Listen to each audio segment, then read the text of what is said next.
Good evening, Rovers fans, and welcome to our post-match stream following the 0-0 televised draw with Middlesbrough at home. It was 0-0, but a good ground-out point from Rovers, I thought. But we'll see what Alex, Joe, and Howard have got to think about that on our post-match stream in a moment. Of course, do hit us with all of your usual comments over the next 45 minutes or so as we dissect that game. But before we start, of course, we are, sponsored by 6yardsout.com. The Rovers Chat YouTube channel is proudly sponsored by 6yardsout.com. They've got retro football from every era with mugs, phone cases and much more. They also have plenty of Rovers goods, including apparel with the famous 94-95 season and this season's kit. Check them out using the link in the description below. Thanks once again to 6yardsout.com. As ever, Rovers fans, if you are not following us on Twitter, we are, of course, Rovers_chat on Twitter. Please give us a follow and subscribe to our YouTube channel, Rovers Chat. So, Alex, Joe, Howard, welcome back to the post-match stream. It might be quite hard to talk about a 0-0 draw for 45 minutes, but we will give it our best shot, particularly considering that before the game, it was all about Rovers' attack, and it was all about how Middlesbrough were going to come and defend and make it tight. Well, that game looked like the opposite to what the pre-match billing was. So, Joe, did you feel it was a fair result? How did you feel it went? Yeah, interesting game. I'm quite happy with the way we played, really, in a way. It's nice to see us defend and throw bodies on the line. And, you know, if Sean Dyche was our manager tonight, I don't think he would have batted an eyelid. I think it was a proper performance. In fact, you know, you could have swapped Warnock and Mowbray round and nobody would have questioned it, really. Bodies on the line, just proper, you know, EFL defending, you know. The kind of defending we needed in League One, and it's no surprise to see Paul Cook on the live Sky commentary after the game praising us so well. He's another manager who would have been really proud of the way we defended. Probably our worst attacking performance this year, but I would argue probably our best defensive performance of the year. So not the end of the world, really. I think Mowbray will probably be quite proud of the lads, and we take a point under difficult circumstances is what he'll say. So was it a fair result? I think, yeah, it's always a fair result in a way, whatever the result is, unless there's an absolute clanger from the referee. Whatever happens, happens. If we defend well and keep them out, then we keep them out, and 0-0's the fair result. I think we could have nicked it. I think, you know, when you stop a team from scoring and you have a chance like the chance we had with Rankin Costello squaring it, one of them's got to put the ball in the net. And if we walk away with a 1-0, I'd be saying, well, yeah, we deserved it. We defended well enough and we took our one clear chance. So in some ways, no, it wasn't a fair result. We should have won the game. But that's probably a little bit harsh on Borough. We've certainly got plenty of comments flooding in already on this game. Archie Smith 77204. I'll take a draw. Newman Ali, that was stressful. Jay Metcalf, terrible performance. Wonder what the plan was from Mowbray. We can get under the skin of that if needs be. Master Uruguay, Lenihan back to his best, although no, I'd rather a solid defensive display like that. Kieran Kiffin, point gained. They are playing well. Alex Isherwood, very good defensive performance against a strong Middlesbrough team, much improved compared to the last few games. So, Alex Lomax, where are you on tonight's performance? Did you feel it was a fair result? If it wasn't a fair result, I think it probably cancelled out the Forest game, which I think was an unfair result, where we kind of got done by a really bad deflection in the last minute of the game. So I think if we got away with it tonight, maybe that kind of cancels out the Forest game, which I think is a fair comment. I didn't enjoy the game at all. It was agonising to watch, really, at times. We just, as Joe said, it was our worst defensive performance I've seen in quite some time. I mean, even in comparison to some of the home games where we've had blanks, we didn't really look like scoring at all in that game. We could have played until next week, I thought, and not scored. But equally, I thought there was a big desire to put bodies on the line. which I think maybe in away games such as at Bournemouth, for example, where I feel like there was maybe a bit of a lack of closing down at times. I thought that was good to see. I think it was. I talked about set pieces in the pre-match stream, and I was nervous before every single set piece tonight. I'm just kind of glad that even though I think Borough maybe fashioned probably their best chances from those set pieces, that we managed by hook or by crook to keep the ball out of the net. And obviously then at the other end, you always get that one golden chance, and unfortunately we weren't there to take it. It probably fell to the two players we didn't want it to fall to. And I think if that had gone in, it would have been an exact replica of the Brentford home game the season after we got promoted, where we were, I thought, kind of dominated for most of the match and then went up the other end and Casey Palmer got that goal. So I do understand it's a step in the right direction as far as I'm concerned to keep a clean sheet after the most recent games. But I think you could tell that some of those players had played 4 successive 90 minutes back to back to back to back that haven't really had much match fitness prior to that. And I think that showed tonight. But we didn't lose, so I suppose it's a step in the right direction. Yeah, I've got a weird sense of pride after today's game, actually. When I think about the manner of some of the goals against Swansea and against Watford in particular, some soft goals conceded in those games. And actually to come away with the clean sheet today and those bodies on the line, as you said there, all those blocks flying in from pretty much everyone on that pitch today. It was quite nice to see, and we know that we're carrying injuries. We know we're not in form at the moment. So to grind that 0-0 out against a side like Middlesbrough, I have got that weird sense of pride, I must admit. Howard, is that something you share, or are you a bit more disappointed with the result tonight? I don't know. It's a very odd one to kind of put into words. I think there was a lot of individuals today that I thought were extremely disappointing. I don't think any of the front three played well. Even Rothwell, when he came on, like, what did he do? Did he touch the ball? Did he come on and then just leave? Could he not be bothered? It was really weird. I couldn't understand it. But then you look at the defending, as it's been mentioned, it was great at times. Lenihan looks a lot better today, I thought. There was little moments where I thought, oh God, like when he gave that free kick away on the edge of the box, even though it was a bit of a dive, but even still a bit rash from him. Derek Williams was great as well before he came off. So Scott Wharton was quite good as well. He was a lot better than he was when he came on against Watford. And obviously the man of the match for today was Pearce. He made that brilliant save. Someone mentioned it in one of the chats. It was very Raya-esque. I thought that when I saw it, he gets that quick swipe of his hand to get it away. But like I said, it's a very hard one to kind of put in watch. I didn't enjoy it at all. It was kind of like a chore to watch at times. We were so flat, almost. Brereton kind of started off well and absolutely disappeared. Sam Gallagher was his usual self. Tyrese Dolan struggled, which I struggle to blame because I think he's almost too predictable at the moment, Tyrese Dolan. I think defenders kind of know what he's going to do, and their right back was absolutely humongous. He was like a foot taller than him, and he didn't really stand a chance in a physical battle, really.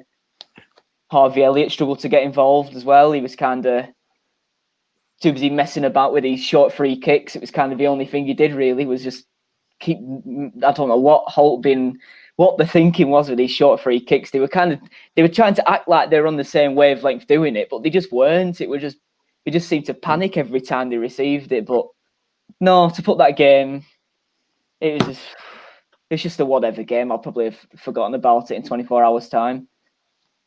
Sure. Well, just to pick up some of the comments and actually just a soundbite, actually, Tony Mowbray has just told Sky Sports that half the support staff are self-isolating, which is all the analysis team and 2 of the coaches. If we then consider we've got Joe Rothwell that's just come out of that, Amari Bell, Bradley Johnson, Barry Douglas, that is a lot of the squad and a lot of the backroom staff that that are struggling, and there could be players who are asymptomatic as well, who just aren't showing any symptoms at the moment. You know, we're carrying injuries. Again, I retain that sense of pride tonight. We're a team that had lost 4 out of the last 5 games against the worst team you could be playing against tonight, a Neil Warnock side who's coming up here to get a result. So actually, I see it very much as a point gained with all of those circumstances, but we are really begging for that international break now, aren't we? We just need to fall over the line against QPR and hopefully get those bodies back ready for that first game back after the international break. So, Joe, just moving it on then, in a game that's 0-0, of course, defenders and defensively minded players are probably going to be the ones that stand out. Who stood out for you today? Who played well? Yeah, I agree. Derek Williams was my Rovers man of the match. He was just better than he's been and got his foot on the ball and moved forward more so than Holtby did or that Rothwell managed, and made a few marauding runs with the ball up to the penalty area, and just all-round decent game. I mean, he's another one. Got injured, went off. I mean, unfortunately, because only 4 of the 12 injuries are COVID-related, it's not like we'll be able to get any help with suspension of the QPR game, because most of those injuries are just injuries, and that's what you've got a squad for, is what the EFL will say. So, yeah, Williams was good tonight and then had to come off. And then Wharton came on and held his own. I mean, when you're defending like that in your box, it suits Scott Wharton. He's 6'3", something like that. He's played in League 2, League 1, heading the ball away deep in your own box is his bread and butter, really. The bits where he struggles is when we're playing a really high line and we need him to be a ball player. So it really wasn't the end of the world, him coming on, and he held his own, really, against a physical side.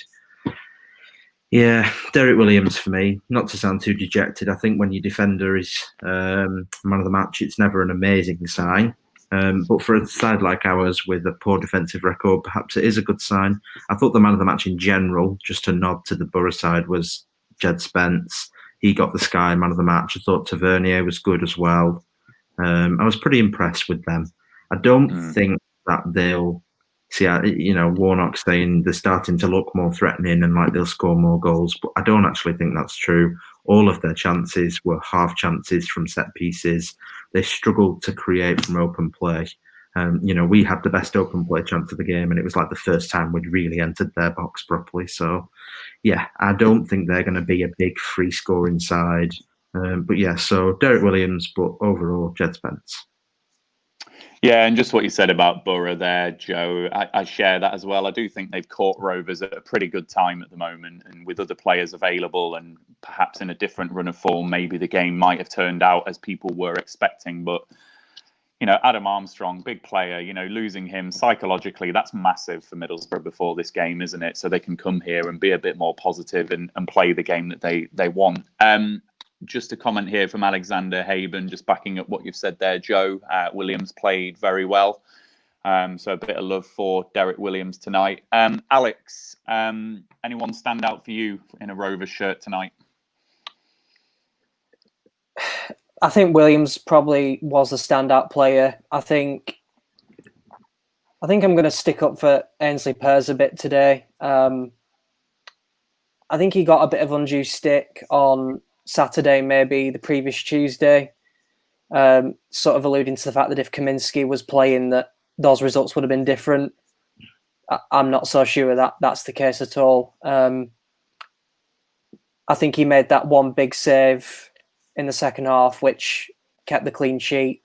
And as Howard said, it did remind me of Ray a bit. I am slightly concerned about how he's rooted to his line a bit from corners without Ayola in that box. I was sweating before every single corner kick, and I think that's Borough's bread and butter kind of thing, really. They were looking to win those free kicks on the edge of the area. They were looking to win those corners, and when you have that kind of successive set pieces job, it kind of puts pressure on you. You feel like you can't get out your own half, and then you start panicking, giving the ball away, and it kind of becomes like a wave after wave of attack. I think we kind of got stuck into that at the end of the first half. We kind of got packed in our own half and just started to panic really. But I think overall, I think Pers did okay tonight. And really, I would say as a back four, I thought we looked okay tonight. I thought we looked better than we have been. So I think as a collective as well, you've got to give credit to them. But yeah, I would say that Williams and Pers were probably the two players that looked to be above average for me in particular. I think on Pairs, one thing I reflect on, these players have played with him for the last few seasons, and every goalkeeper has a weakness, whether it's shot stopping, whether it's commanding your area, whether it's gathering crosses, whatever it is. So clearly they've looked at that and thought, right, lump that ball onto him because we've seen him in training. We know he's going to struggle with that. And he's a keeper of 22 years old. And if I reflect on what Stephen from the 12th Man podcast said to us about Pairs before the season, he did say he was a good shot stopper and just a good kind of David Raya keeper, as you say, and that was his area of weakness. So, yeah, I think they were clearly targeting him. And I think in the second half, I can't remember who it was that was giving him a bit of stick. It might have been George Saville. But I think they were clearly there to wind him up on those set pieces and get under his skin. And I think he's acquitted himself well for a 22-year-old keeper. I think he's come out of that with a bit of credit, actually. Howard, anyone for you tonight that you want to pick out for some praise? Other than the two that have already been mentioned, I mean, I think there's some above average performances. I'd say. I thought, like I said before, I thought Daryl Lenihan had a better game. I don't know whether he was a good game as such. I just think it was better than what we've seen previously. But I just basically echo what's already been said. I thought Pers, well, you could.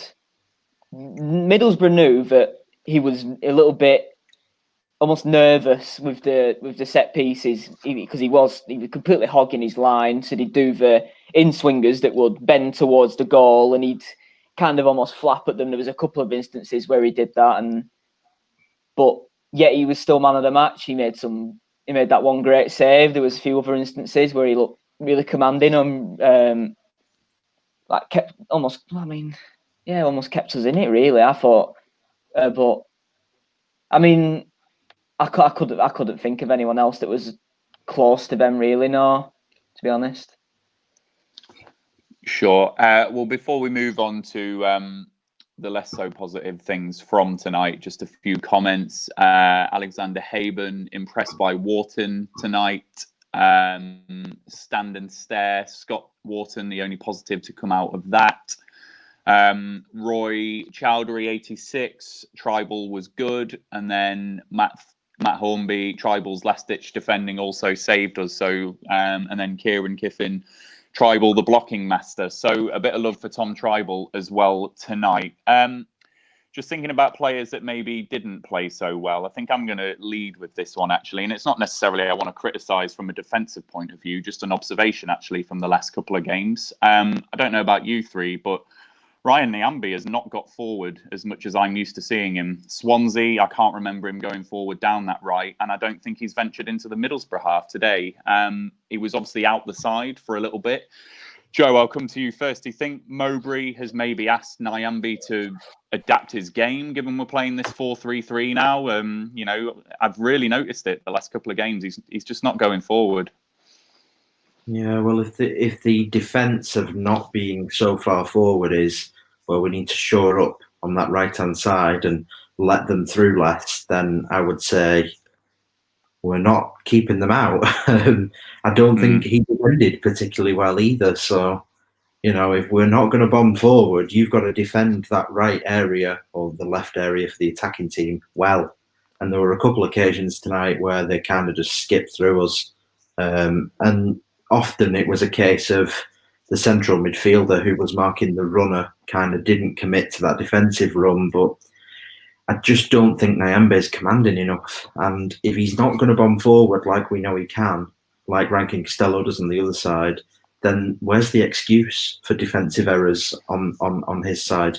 When Rankin Costello is out of position, his argument would be, oh, well, I'm in the opposition box. We've just tried to create a goal. I've just laid it off for Brereton. He should have scored. We should be 1-0 up. And yeah, they've broke down my side, but there's a reason I was out of position.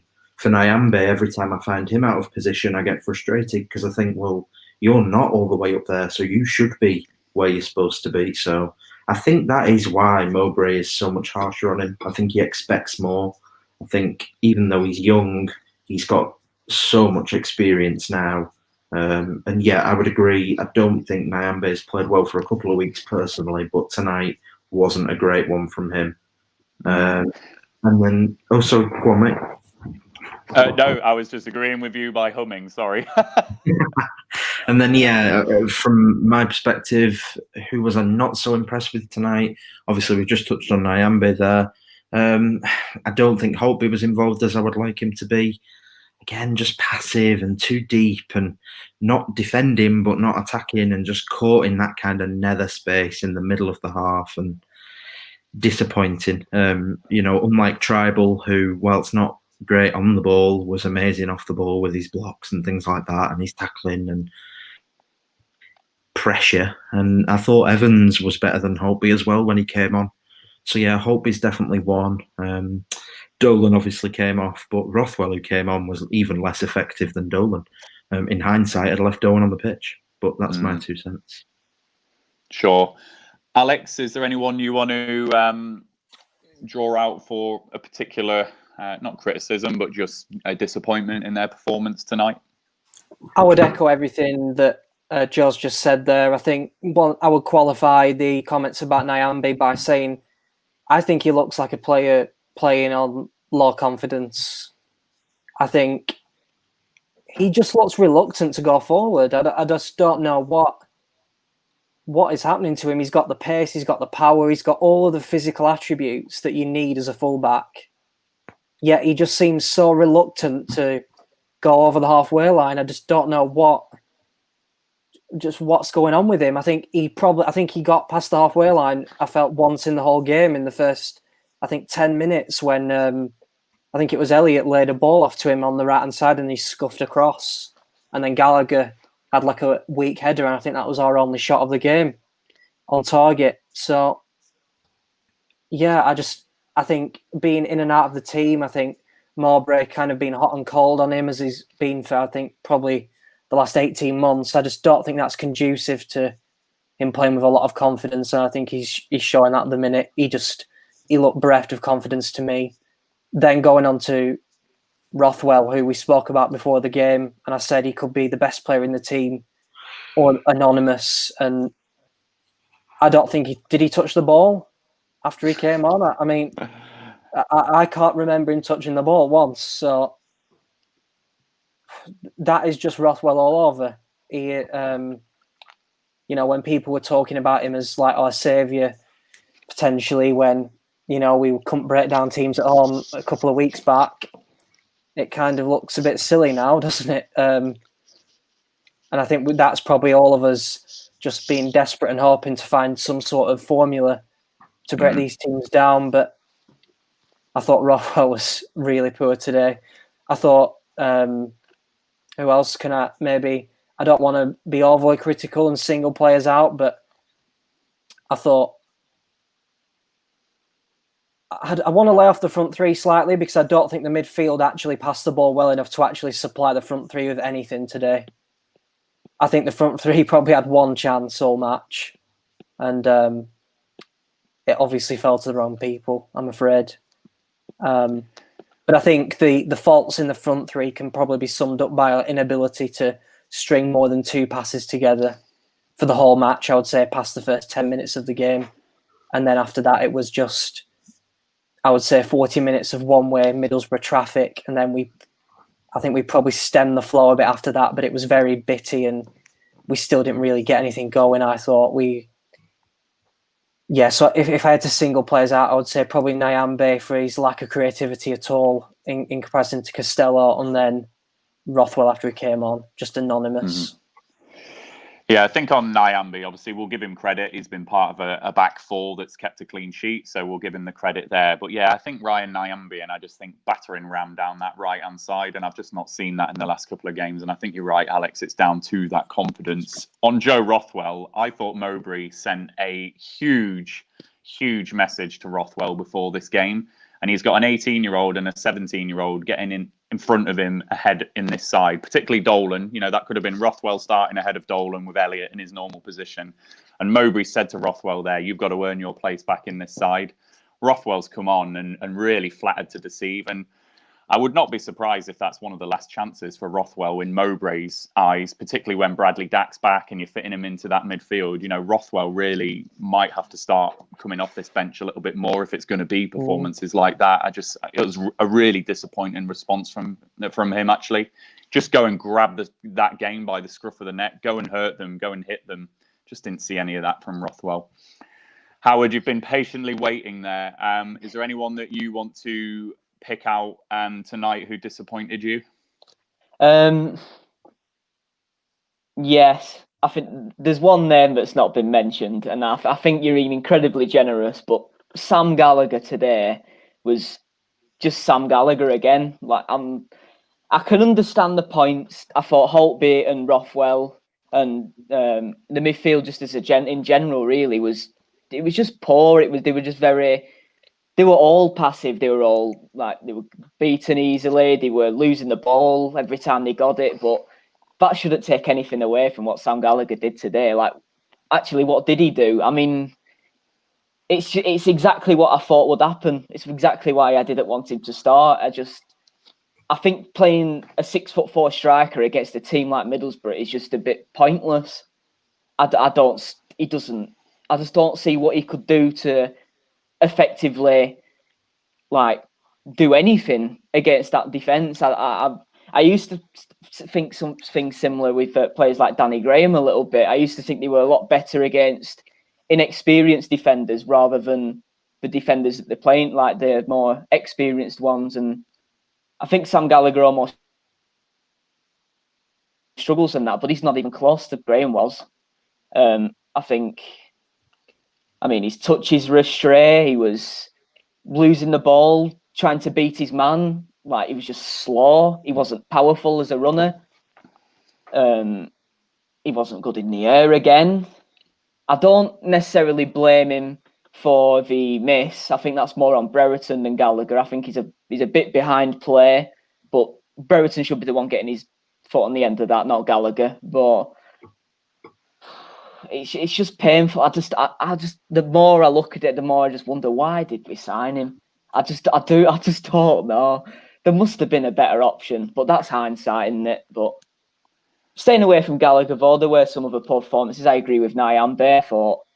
I think 2 weeks ago when we saw him against Watford and we were raving about his link up with Harvey Elliott on the right hand side, how good they were together. And then since then he's been dropped and he's come back in and he's looked a different player. I don't know whether there's something there that we don't know, but it's not concerning yet. But if it carries on, it certainly will be, because we know as fans how good Ryan Nyambe is, and didn't show it today, annoyingly. I thought Lewis Holtby was poor. I don't know what he's doing with these set pieces. I don't know what they're doing on the training ground, whether it's working against us on the split teams in the training ground. But some of the ones, I remember he did a short corner and he passed it behind Joe Rothwell. So Joe Rothwell had to run to get it, turned around, and then they did the cross and it was just cleared away easily. And I was like, I just don't understand why we do. We've done them type of things before and they've never worked. It's just stick to the basics. And I've always thought Holtby was pretty good at that. I thought he was kind of the glue between the defence and the attack. He would pick up the ball and he would get it to the attackers and let them almost express themselves. And since probably Coventry, I don't think he's done that, and it's a little bit disappointing in my opinion. Well, Howard, you've certainly drawn out a player that a lot of the comments do agree with. There's probably quite a few comments about Sam Gallagher, lots of people disappointed in his performance, so I'm not going to draw them all out on here. You know, that's pointless. Just a couple of things I will say about Gallagher, though. I think, Alex, you were absolutely right with the fact that the service into Gallagher and just our general attacking play today, it's not all on Gallagher's shoulders today. Ben Brereton's equally not had his best game in that sense, and Harvey Elliott got well defended out of the game, and Dolan got took off at half-time. So I don't think it's all on Sam Gallagher. One thing I will say, though, which just with what I said about Rothwell earlier. This was Adam Armstrong's first game missed in about 80, 90 games, and opportunities like that don't come around very often, particularly if Armstrong's injury record carries on the way it is. So it was a golden opportunity tonight for Sam Gallagher to say to Mowbray, I'm your number 9, not Adam Armstrong. So it's a shame it's not worked out for him in that sense, but I don't think it's fully on his shoulders tonight. I just think it's 0-0 for a reason. We've defended well, and going forward as a collective, not done so well. So, yeah, he's had a disappointing game, but not completely on him.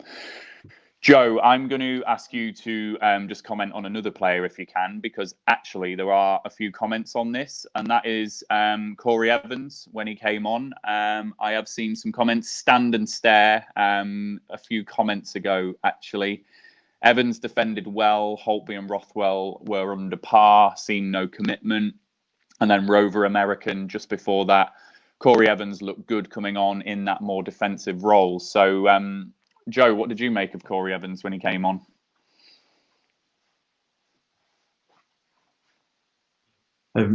Just quickly on the Gallagher thing, I think if he puts the ball in the net for the chance that Rankin Costello sets up, which obviously he's very close to doing, or Brereton, I don't think he'd have received any stick today.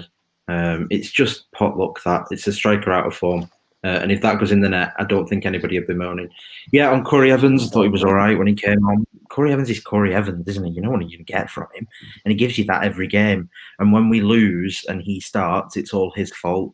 And when we defend well and keep a clean sheet, he was really good. When in actual fact, he's just an average footballer. He's not that bad. He's not as bad as people make out. He's not particularly good. He's just all right at what he does. And often people just over and underreact to how good and bad he is. And it's just a bit over the top for me. I thought Evans was okay when he came on. Better than the other midfielders on the pitch, in my opinion. But, wasn't outstanding. Do you know what I mean? I don't know if you get what I'm trying to say there, really, but Evans has always been the player he is. And when played in a position that suits him, he'll give you a 7 out of 10. And I think that's what he gave us when he was on the field today. Should he start games? I don't know. But when he starts and we lose, he seems to be the scapegoat, which I find really odd because you know what you're going to get from him. And just a few comments on the strikers and Sam Gallagher in particular. Alexander Haben, give our young strikers a chance. Michael Pearson, I'm celebrating a point most definitely gained. Gallagher is so low on confidence. Feel for him. Kieran Kiffin, the frustrating thing is that Brereton will start on Saturday. Gallagher will start on Saturday, so pointless moaning. Rover American, when has Gallagher ever been in form? So a bit like the Corey Evans thing there, Joe, we kind of know what we've got with Sam Gallagher at the moment, and hopefully he can just turn it round. Alex, I'm going to come to you now if I can. Just talking points from the game. What were the biggest talk? I know it's 0-0, but what were some big standout talking points for you today? I think maybe it's the resulting context of the season so far for me. I think in isolation, a draw against Middlesbrough probably isn't a bad result. But I think when you look at the league table, it doesn't make for great reading, I have to say. I know we can talk about, where we were at this time last season and, how we're only so many points off the playoffs and you can rattle those things out at me, and rightly so. They're true. But I think the thing for me is the number of teams now between us and the top 6. And I think today, to me, it looked like a team that was running on empty, if I'm being honest with you. I have tried to be really, really fair-minded with the injuries. I've tried to make the point that, you never have a fully fit squad all the time. But equally, I do think it's got to the stage now, of just lunacy, to be honest, where we just have so many players out. You just cannot make an argument that it hasn't had an impact on this team. And I think it really did show tonight. That attacking play that we've been known for this season just wasn't there at all. There was just you know, even in the previous home games, we had a bit of linkage between midfield and attack, but it just wasn't there today at all, was it? And they're running on empty. And my big talking point is we need the international break fast. I think that's the conclusion I draw from that game more than anything else. We need that international break now. Yeah. I think the only thing I'll say in response to what you said, Alex, I think you're right. Every team has injuries through the season, and the volume of our injuries is just getting a bit ridiculous now. But Bradley Dack and Lewis Travis are huge for this side. Some of the stuff we've been talking about with the midfield in these recent streams, we aren't having those conversations if Lewis Travis is that dynamo in midfield. We aren't having that conversation if Bradley Dack is popping up in and around the box and winning a game 1-0 for us. Add to the game today, our top scorer and the person who's been carrying the baton since Bradley Dack is also out. And you've just got three things there which are just huge for this side. But I do take on board your point. You know, we can't be expecting to be waltzing to Ewood Park with 2 left backs to choose from, 2 right backs to choose from, 7 midfielders to choose from. That ain't going to happen. For me, it's just the personnel, though. And I think we have been really unlucky with the personnel. Some really important players missing for us. Howard, I'm going to come on to you then for your talking point from the game, if I can. Well, the big talking point for me was the huge, drastic improvement in defence. It was almost refreshing. It was needed a little bit. Kind of remind us that we do actually have competent defenders and that they are capable of putting in a performance like that. But the big point for me now is whether we can maintain the level of defending that we had today, because that's the key. It's all right having a decent defensive performance here and there, but it's all about, if you want to be one of the better teams in this league, you have to have a consistent defence. I don't fully blame the defenders because I think it can be hard when the defence is changed a lot. I mean, if Williams is injured for the weekend, it's going to be changed again. So you can sometimes slow down how the defence like gels. I hate using that word, but it's true. So I think looking at this game, it could be we could look back at this game in maybe 5 or 6 games and see it as maybe a turning point. It sounds a bit optimistic, I know, but it was so drastically different from that terrible defensive display against Reading and Swansea that it almost gives me hope. Almost. I don't want to be hopeful at the moment because I know I'll just be disappointed, but it almost does, because I think if we can get, if you can get the front three rolling as they were previously and the defensive level can be at that, then there's no reason why we can't win games in this league. So I think QPR is a really, really big teller of where we are and what we are. If we lose that, that's it for me. But I think if we put another strong performance in, we put a real stamp on the game, we continue the momentum that we built on that end of the pitch and build on the offensive side back to where it was. I don't see any reason why we couldn't come back after the international break for Luton and not have a bit of optimism. Yeah. And Joe, your talking point from the game, is there anything else that you want to pick out?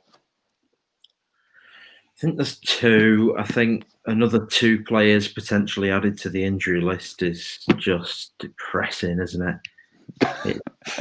I mean, at this stage with those added, I reckon a team of Kaminsky, Bell, Williams, Ayala, Bennett, Tribal, Johnson, Dack, Armstrong, who else is out? Vale and Butterworth would probably give the team that played tonight a decent game and potentially beat them. And that's all your injured players, isn't it? I've probably missed some. Did I say Travis? Yeah, I think I did.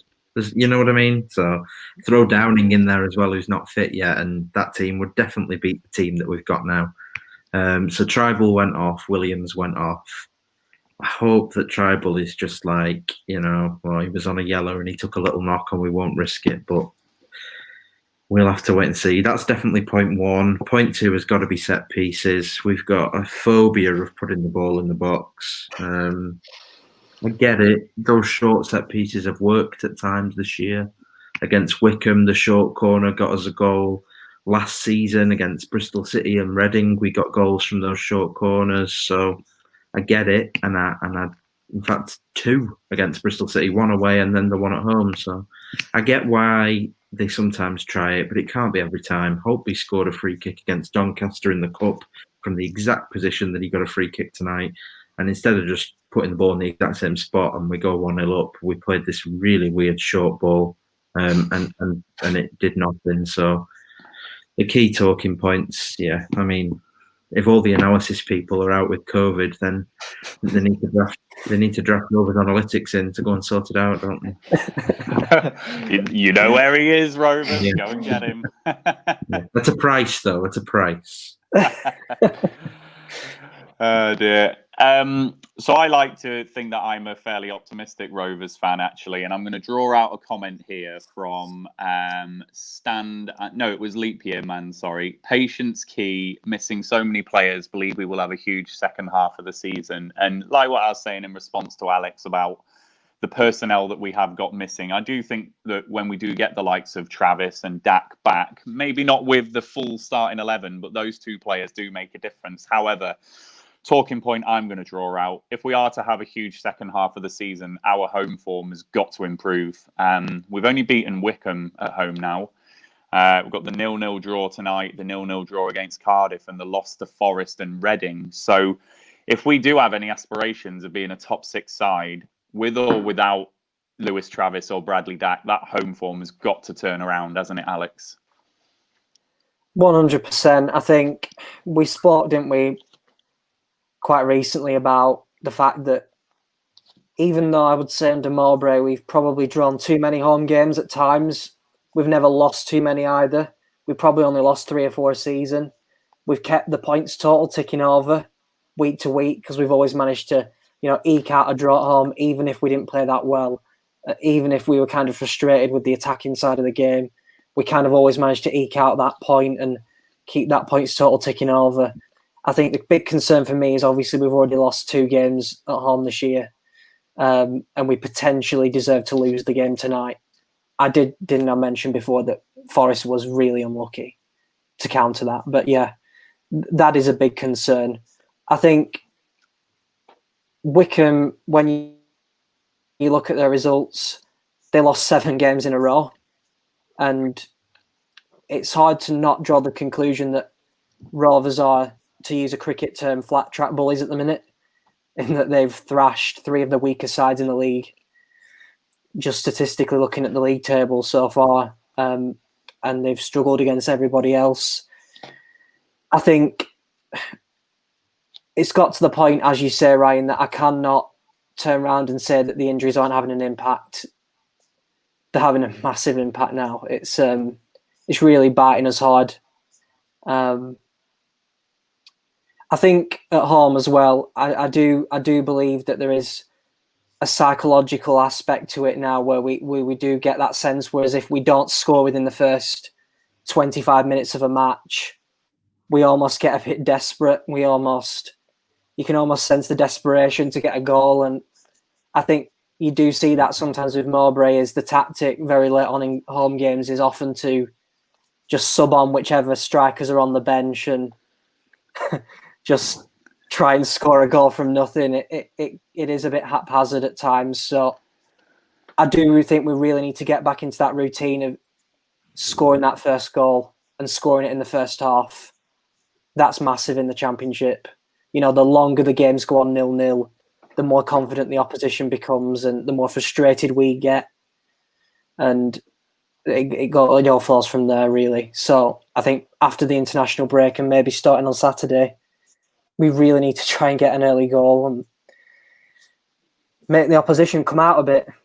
Make the opposition come out to us a bit and see if we can hit them on the break.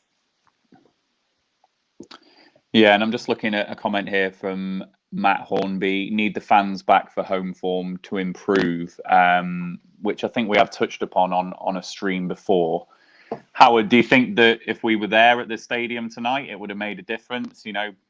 Potentially I don't condone booing at half time, but if, the fans give a little bit of stick at half time so the players know what they think of that going into the dressing room, and then they come back out and the crowd get behind them and we fire them up and we see a different type of performance. It's 0-0 tonight, 0-0 against Cardiff, smash and grab from Forest as well. Do you think the fans would make a difference in these types of games? I don't, to be honest, no. I think the better teams in this league can adapt to that.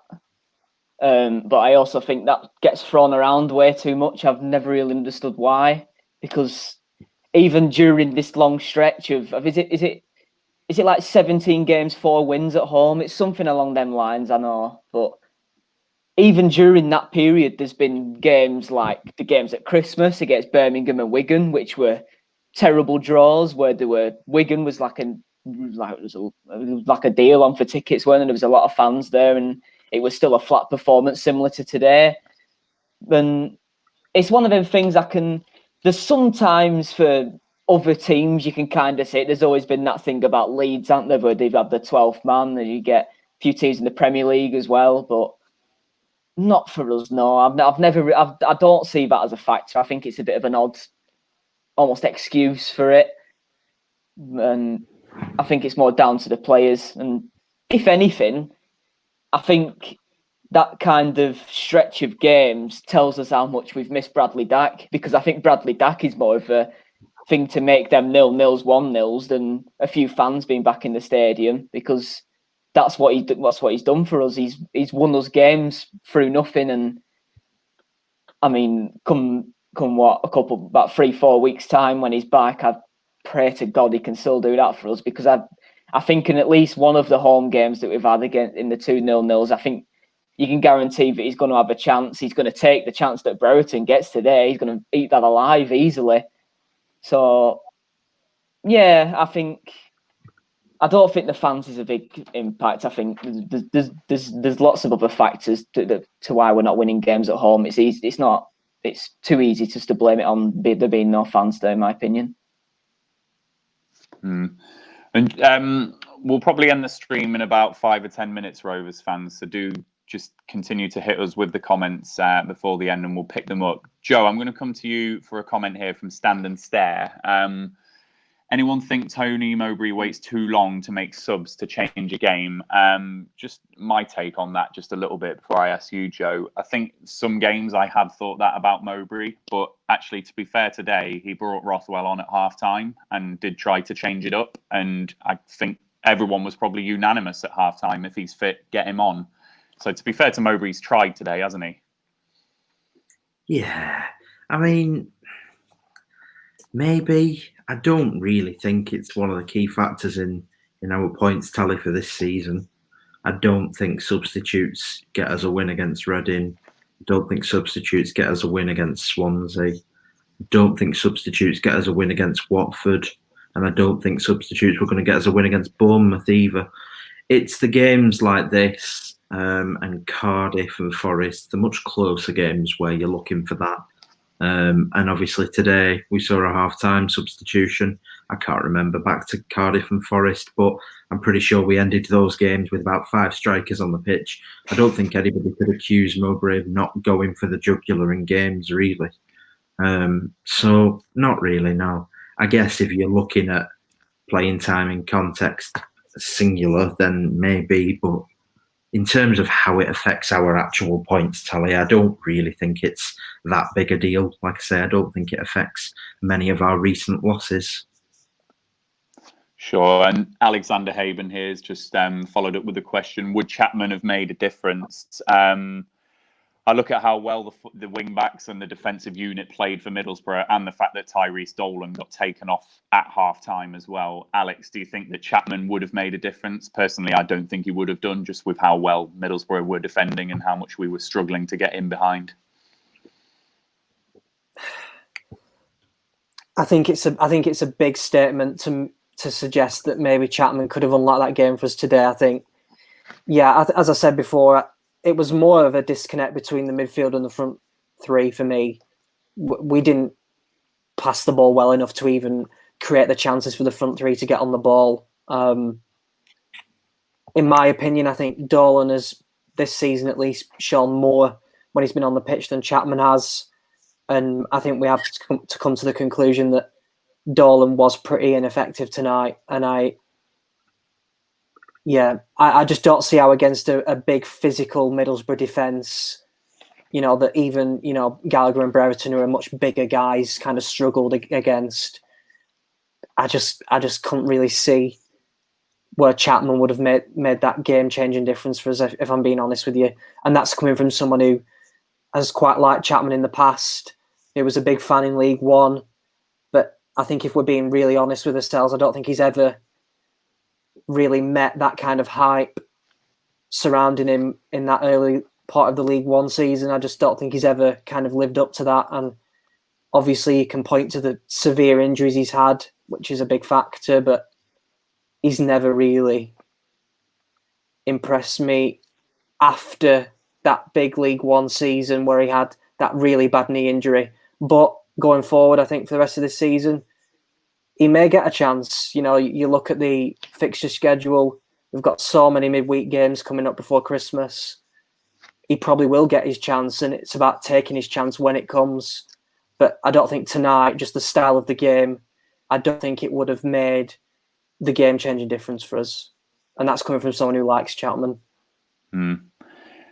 And just before we finish then, Howard, I'm just looking at the fixtures here. It's QPR at home on Saturday, of course, a game that hopefully we can just scrape something from and get into that international break. And then, as Alex references, the games are back to the Saturday, Tuesday, Saturday, Wednesday, Saturday, Wednesday, Saturday, Wednesday, and then the EFL are nice and give Rovers a week off over that Christmas week. So the games are going to come thick and fast again.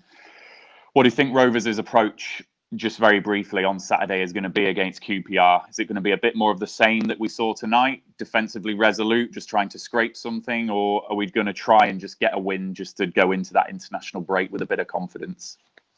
It's a tough one, really, because I don't think any of us expected the approach that Rovers went for today to happen, did we? But I would hope that we go for the kill a bit against QPR. I think they're a very similar team to Derby we've already played, where they're not very good at it, let's be honest. They're going to be around the bottom 8-ish range. They're a team that we need to beat. So I think we could play it off however we want, but we have to win, I think, on Saturday. I think we have to go into that international break on a positive note. However we win, couldn't care less, as long as we do.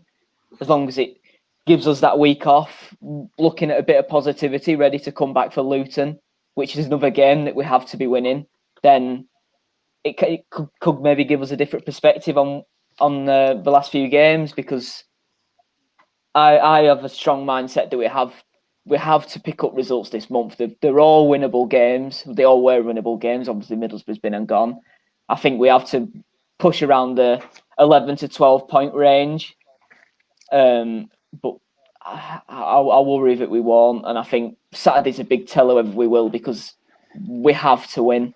And as for after that, we have to make sure that we get the Downings fit. They have to get the players back well from the COVID, and maybe push the players like Dak back as well, whether they can feature in a couple of them games possibly. Though I maybe think he might go to under 23s. I'm not overly sure, but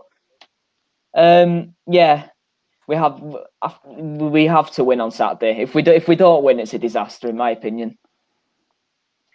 And just picking up some comments here in terms of the QPR game, stand and stare. We definitely need to go for a win.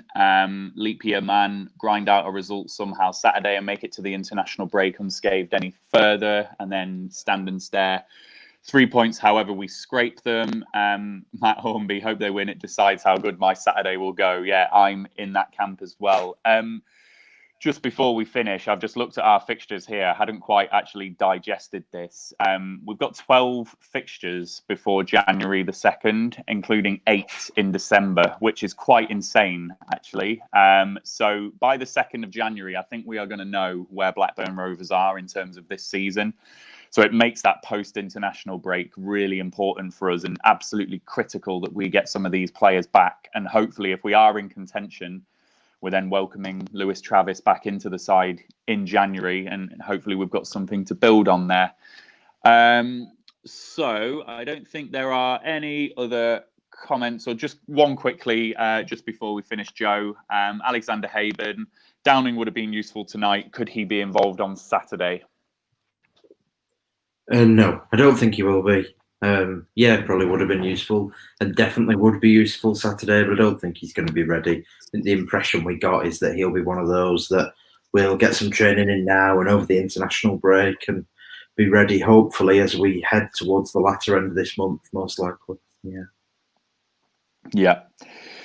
Brilliant. Well, Rovers fans, we will end it there. I think we've done a mighty fine job of stringing out a 0-0 draw over an hour on the post-match stream. So I hope that you've all enjoyed our ramblings. I think everyone is unanimous that Rovers are in a bit of a bad shape at the moment, a few injuries, out of form, and we're all looking at that post-international break as the real key part of the season. And let's see what this team can do when hopefully, fingers crossed, because we don't know what's around the corner, when other players aren't self-isolating. So hopefully we've got something which looks and feels like a balanced side, our stronger players back in it, ready for that 12-game hit before January the 2nd. That's really struck me, actually, just looking at the fixtures like that. So that is a critical part. That's what, a quarter of a season right there before January the 2nd. So real critical time period coming up for Rovers.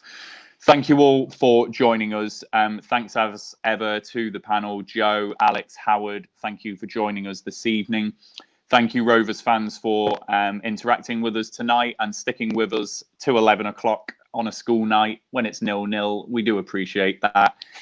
Please do give us a follow on Rovers_chat on Twitter. Please give us a subscribe on YouTube as well, Rovers Chat, and please do check out 6yardsout.com for all of your Rovers merchandise. So we will be back on Saturday afternoon with the pre-match stream. Hopefully you all saw Joe hosting that one earlier. I thought that was brilliant. So please do check that out again on Saturday. And then we'll be back post-match as well with the QPR post-match stream. So until then, we will see you soon. The Rovers Chat YouTube channel is proudly sponsored by 6yardsout.com. They've got retro football from every era with mugs, phone cases and much more. They also have plenty of Rovers goods, including apparel with the famous 94-95 season and this season's kit.